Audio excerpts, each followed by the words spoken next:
Salut à tous, j'espère que vous allez bien. Aujourd'hui, on va faire une vidéo très utile pour tous ceux qui viennent de recevoir une voiture électrique, surtout hors Tesla, et qui se posent une grande question. Comment recharger sur une borne rapide sans galérer?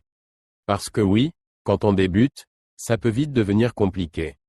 On va voir ensemble les réseaux de recharge, les cartes et abonnements, comment planifier un trajet, et surtout comment éviter de payer beaucoup trop cher.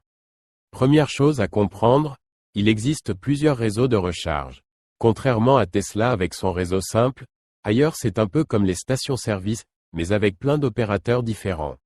En France et en Europe, tu vas croiser par exemple Ionity, Total Energies, Fastned, Allego, ou encore les réseaux locaux. Chaque réseau a ses propres bornes, ses propres tarifs, et parfois ses propres conditions. Et c'est là que ça se complique un peu. Deuxième point très important. Les cartes et les abonnements. Dans la plupart des cas, tu ne peux pas juste brancher et payer avec ta carte bancaire, même si ça arrive de plus en plus. Souvent, tu dois utiliser une carte de recharge ou une application. Les plus connus sont ChargeMap, Shell Recharge, Plugsurfing, ou encore les cartes fournies par les constructeurs. Certaines sont gratuites, d'autres proposent des abonnements mensuels pour payer moins cher la recharge. Le bon réflexe, c'est de ne pas dépendre d'une seule carte. Avoir 2 ou 3 solutions, ça évite de rester bloqué si une borne ne fonctionne pas.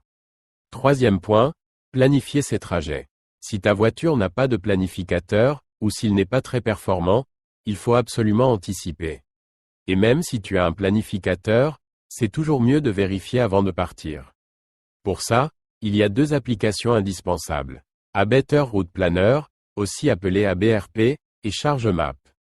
ABRP te permet de simuler ton trajet en fonction de ta voiture, de ta consommation, de la météo, et du niveau de batterie. Tu peux voir exactement où tu vas t'arrêter, combien de temps tu vas charger, et avec quel pourcentage tu arrives. C'est vraiment l'outil le plus précis. ChargeMap, lui, est parfait pour voir les bornes en détail. Tu peux vérifier les avis, voir si elles fonctionnent, et éviter les mauvaises surprises. Le conseil que je peux te donner, c'est de toujours préparer ton trajet avant de partir. Tu regardes les bornes, tu choisis celles qui t'inspirent confiance, et comme ça, tu roules serein. Quatrième point très important, le prix de la recharge. Et là, attention, parce que les écarts peuvent être énormes. Selon le réseau, la borne, et la carte que tu utilises, tu peux payer du simple au double, voire plus. C'est pour ça qu'il existe une application très pratique, ChargePrice.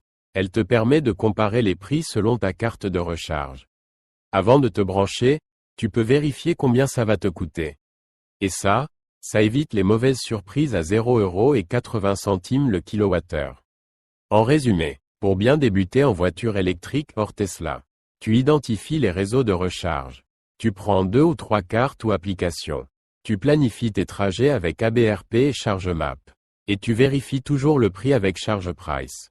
Avec ça, tu évites 90% des galères des débutants. Et surtout, tu profites vraiment de ton véhicule électrique.